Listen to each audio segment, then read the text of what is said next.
तेलंगाना में बसपा के हाथी की रफ्तार सबसे तेज, कांग्रेस और बीआरएस पार्टी की उड़ी रातों की नींद। जी हाँ दोस्तों, आपने बिल्कुल सही सुना। मैं हूं पराग महेंद्र, आप देख रहे हैं नेशनल चौपाल। विधानसभा के चुनाव नजदीक है और जिस प्रकार 4 प्रदेशों के अंदर में विधानसभा चुनाव के मद्देनजर रखते हुए सियासी उठापटक लगातार देखी जा रही है और खासतौर पर बड़ी खबर तेलंगाना से निकल कर आ रही है, जहां पर खासतौर पर यही देखा जा रहा है कि बहुजन समाज पार्टी का जो ग्राफ है वो कहीं ना कहीं इस कदर बढ़ता हुआ नजर आ रहा है जिसकी कोई कल्पना नहीं कर सकता। आए दिन ऐसे तमाम बड़े कद्दावर नेता, फिर वो कांग्रेस हो या फिर बीआरएस हो, तमाम पार्टियों को छोड़ छोड़कर लगातार बहुजन समाज पार्टी के अंदर में शामिल होते हुए नजर आ रहे हैं और कहीं ना कहीं एक क्रांति की लहर खासतौर पर पूरे तेलंगाना के अंदर में बहुजन समाज पार्टी के माध्यम से देखी जा रही है। खासतौर पर बता दें कि बहुजन समाज पार्टी के अंदर जब से बहुजन समाज पार्टी के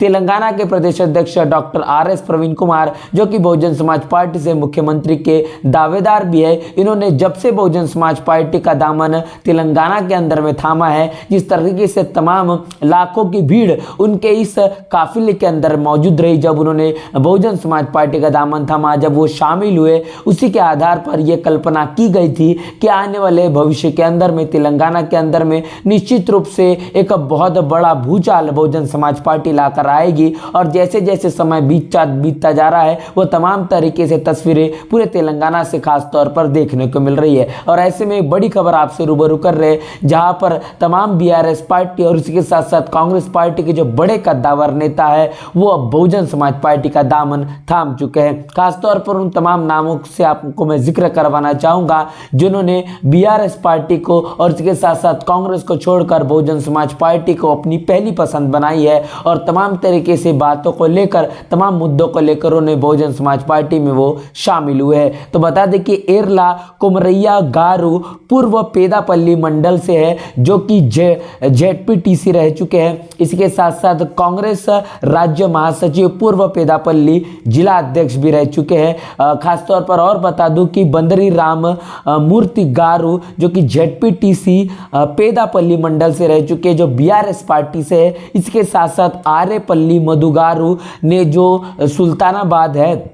उस सुल्तानाबाद से जेडपीटीसी के रूप में उन्होंने चुनाव ला और तकरीबन लगभग 10,000 तक का वोट उन्होंने लिया था। ये तमाम जो बड़े कद्दावर नेता है वो कहीं ना कहीं कांग्रेस और बीआरएस को छोड़कर बहुजन समाज पार्टी में शामिल हो चुके हैं और इसी के साथ साथ तमाम तरीके से उन्होंने अपने सैकड़ों कार्यकर्ताओं के साथ में भी बहुजन समाज पार्टी की सदस्यता ग्रहण कर ली है। आप कल्पना करिए कि किस तरीके से तमाम तरह की खबरें निकल कर आ रही है। ये पेदापल्ली विधानसभा से हम आपको जानकारी दे रहे हैं, जहां पर बहुजन समाज पार्टी ने अपने आईआईटी पढ़कर शिक्षा ग्रहण कर तमाम तरीके से एक अव्वल दर्जे की नौकरी कर सकते थे, लेकिन ऐसे तमाम तरह की चीज़ों को ठुकरा कर बहुजन समाज के अंदर में खासतौर पर बहुजन समाज पार्टी की पॉलिटिक्स करने के लिए जो उषा दासरी इनको अपना प्रत्याशी बनाया है और इन्हीं के विधानसभा के अंदर में तमाम तरीके से ये जो कद्दावर नेता है, जो कहीं ना कहीं वरिष्ठ नेता है, जो कहीं नहीं कि अपने क्षेत्र के अंदर में एक बड़ी पकड़ रखते हैं, उन्होंने बहुजन समाज पार्टी का दामन थाम लिया है। इसके साथ साथ आपको बता दूं कि सिरपुर विधानसभा से भी बड़ी खबर निकल कर आ रही है। ये वही सिरपुर विधानसभा है जहां पर बहुजन समाज पार्टी के तेलंगाना के प्रदेश अध्यक्ष डॉक्टर आर.एस. प्रवीण कुमार अपनी दावेदारी पेश कर रहे हैं और वो इसी सिरपुर विधानसभा से चुनाव लड़ने का काम कर रहे हैं। और बड़ी खबर सिरपुर विधानसभा से जहाँ से आपको रूबरू कर रहे हैं कि सिरपुर विधानसभा के अंदर में जो वरिष्ठ नेता है बीआरएस पार्टी से पोलाजी सत्ता अन्ना, इन्होंने भी बहुजन समाज पार्टी का दामन थामा है। और खास तौर पर आपको बता दूं कि अरशद हुसैन, जो बहुजन समाज पार्टी के सिरपुर विधानसभा के इंचार्ज है, कहने के प्रभारी है, उनके नेतृत्व के अंदर में ये वरिष्ठ नेता जो बीआरएस पार्टी से है, जिनका नाम पोलाजी सत्ता अन्ना है, इन्होंने बहुजन समाज पार्टी का दामन थाम लिया है। बहुजन समाज पार्टी में अब ये शामिल हो चुके हैं और इसी के साथ साथ तमाम बड़ी खबरें हैं। कहीं ना कहीं आप इस विधानसभा की बात करेंगे तो उसी विधानसभा के अंदर में वहां पर आपको बहुजन समाज पार्टी में लोग शामिल होते नजर आएंगे। जिस विधानसभा की बात करेंगे उस विधानसभा के अंदर में तेलंगाना में लोग लगातार बहुजन समाज पार्टी में शामिल हो रहे हैं। लगातार ये श्रृंखला सिलसिला बरकरार है और इसी सिलसिले से आपको रूबरू करवा रहे। इसके साथ साथ अभी आगे मैं आपको खबर बताना चाहूंगा सिरपुर विधानसभा की फिर एक बार, जहां पर सिरपुर विधानसभा के अंदर में जो कौटाला मंडल है, इस कौटाला मंडल के भालेपल्ली जो गांव है, उस भालेपल्ली गांव के अंदर में बहुजन समाज पार्टी के जो प्रदेश महासचिव है सीधम गणपति, इन सीधम गणपति के नेतृत्व के अंदर में तकरीबन बीआरएस पार्टी के 200 से अधिक जो सदस्य है वो बहुजन समाज पार्टी को अब अपनी पहली पसंद बनाते हुए उसकी सदस्यता ग्रहण कर चुके हैं। ये तमाम बड़ी खबरें हैं, ये तमाम बड़ी खबरों से हम आपको रूबरू करवा रहे हैं। आप कल्पना करिए कि जहां पर लगातार बहुजन समाज पार्टी के अंदर में शामिल होने का एक तांता लग चुका है, कांग्रेस और बीआरएस पार्टी के लोगों को यह समझ नहीं आ रहा कि अब आने वाले समय के अंदर में किस तरीके से चुनाव लड़ा जाए। कोशिश हर बार ये की जा रही है कि पैसों के बदौलत, तमाम तरह के धरना सेठों के पैसों के बदौलत जिस प्रकार ये पानी की तरह पैसा बहाती है तमाम पार्टियां, अब वो कहने कि आखिरी विकल्प उनके लिए बचा हुआ है। लेकिन खास तौर पर बता दें कि साम दाम दंडभेद तमाम तरह के हथकंडे अपनाने की पूरी कोशिश बीआरएस पार्टी केसीआर की पार्टी के माध्यम से हो रहा है। इसके साथ साथ कांग्रेस भी पूरी तरीके से जोर लगा रही है कि कैसे आने वाले विधानसभा चुनाव के अंदर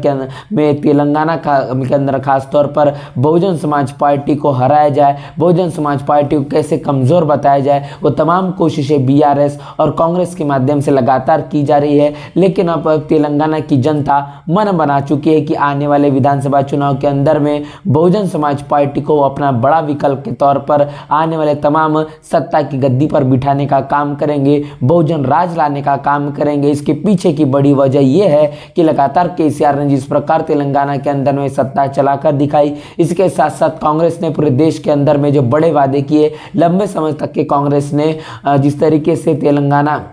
और खासतौर पर पूरे देश के अंदर में जो राज करने का काम किया है, तमाम तरह की दोनों पार्टियों के जो वादे हैं पूरी तरीके से खोखले साबित हो चुके हैं। और कहने की बीजेपी भी अपनी जो आजमाइश है कहने की कोशिश कर रही कि जैसे तैसे अपने पैरों को मजबूत किया जाए, लेकिन बीजेपी बिल्कुल भी अपने पैरों को मजबूत तेलंगाना के अंदर में कर नहीं पा रही है। ऐसे में तीनों जो पार्टियां हैं, तीनों पार्टियों को समझ नहीं आ रहा है कि अभी कैसे किस तरीके से असंभव इस परिस्थिति के अंदर में बहुजन समाज पार्टी को टक्कर दी जाए, क्योंकि जिस तरीके से बहुजन समाज पार्टी को लेकर तमाम तस्वीरें देखी जा रही है, आप कल्पना नहीं कर सकते कि कितने ग्राउंड स्तर पर, कितने जमीनी स्तर पर काम तेलंगाना के अंदर में हो रहा है। और ऐसे में खास तौर पर गांव कस्बों और इलाकों के अंदर में जब बीआरएस पार्टी के तमाम नेता पदाधिकारी जब पहुंच रहे हैं तो लोग बड़े पैमाने पर उनका विरोध करते हुए नजर आ रहे हैं, उनको तमाम तरीके की बातें सुनाते हुए नजर आ रहे हैं, उनको सवाल कर रहे हैं, उनको एक कह रहे हैं कि जिस प्रकार आपने तमाम बड़े बड़े वादे कर सत्ता में आए,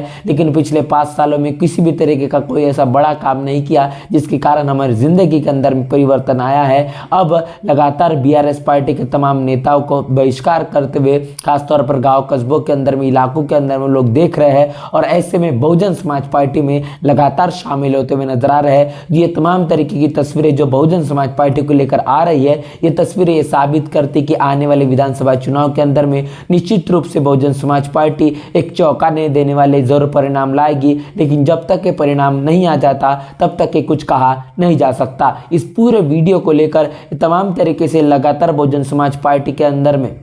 खासतौर पर तेलंगाना के अंदर में लोग शामिल हो रहे हैं, इसको लेकर क्या आपकी राय प्रतिक्रिया है? कांग्रेस और बीआरएस पार्टी को लगातार दरकिनार किया जा रहा है, भारतीय जनता पार्टी को लोग देखना तक पसंद नहीं कर रहे हैं, इस तरीके की स्थिति निर्माण हो चुकी है। इसको लेकर क्या आपकी राय प्रतिक्रिया है? प्रतिक्रिया लिखकर हमें कमेंट बॉक्स में जरूर बताएं। बने रहे नेशनल चौपाल के साथ, मिलते हैं नए वीडियो में, तब तक के लिए जय भीम जय भारत। बहुजन विचारधारा को घर घर तक पहुंचाने के लिए हमारे YouTube चैनल को सब्सक्राइब करें, लाइक करें, कमेंट करें, शेयर करें और बेल आइकन की घंटी दबाना ना भूलें।